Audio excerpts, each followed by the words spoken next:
ಮಂಡ್ಯದಿಂದ ರೋಡ್ ಚಲೋ ಆಗಿದೆ ಸರ್ ನಿಮ್ಮ ಅದಕ್ಕೆ ಅವರು ದಿನ ಬರಲಿ ಅಂತ ಹೇಳಿ ಮತ್ತೆ ಇಲ್ಲೇ ಏನಾದ್ರು ಅವರು ಲೀಡರ್ ಆಗಲಿ ಇಲ್ಲಿಂದನೇ ಸಿಎಂ ಆಗಲಿ ಮತ್ತೊಮ್ಮೆ ಅಂತ ಚರ್ಚೆ ಮಾಡಕತ್ತಾರೆ ಸರ್. ನಾವು ಒಂದ್ಸಾರಿ ನಿಂತಿದ್ದೆ ಲೋಕಸಭೆಗೆ, ಸೋಲಿಸ್ಬಿಟ್ರಲ್ಲಪ್ಪ.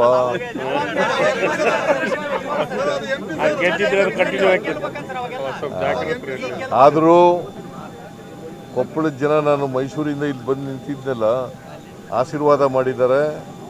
ಭಾಳ ಕಡಿಮೆ ಅಂತರದಲ್ಲಿ ಸೋತೆ ನಾನು. ಅದರಿಂದ ಕೊಪ್ಪಳ ಲೋಕಸಭಾ ಕ್ಷೇತ್ರದ ಜನತೆಗೆ ಧನ್ಯವಾದಗಳನ್ನು ನಾನು ಯಾವಾಗಲೂ ನೆನ್ಕೊಳ್ತಕ್ಕಂಥ ಕೆಲಸ ಮಾಡಿದ್ದಾರೆ. ಇಲ್ಲ, ಯಾವುದು ಉಳಿದಿಲ್ಲ. ಬಸಮ್ಮ, ಈರಮ್ಮ, ಅಕ್ಕಮ್ಮ, ಅದು ಯಾವ್ದು ಉಳಿದಿಲ್ಲ.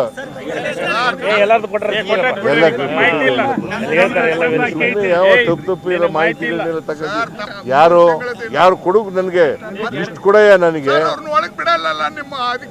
ಯಾರು ಹೇಳ್ದವ್ರು ಕೊಡು. ಯಾವ ಕ್ರಾಂತಿ ಇಲ್ಲ, ಭ್ರಾಂತಿ ನಿಮ್ಗೆ.